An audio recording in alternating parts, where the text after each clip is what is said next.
Good morning. Update po tayo sa ating mga chicks. Yan na sila. 19 days sila ngayon. Ayan na. Buti umaraw. Mainit. Kaya inangat na natin yung trapal. Oh. Ayan na. Siguro mga bukas pag umaraw pa walay ko na to. Tapos 21 days maglalalo na ako ng starter para makin sila.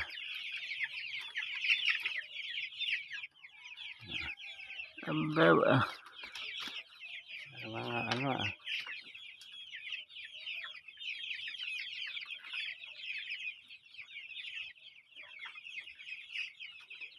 salamat sa mga followers. Morning.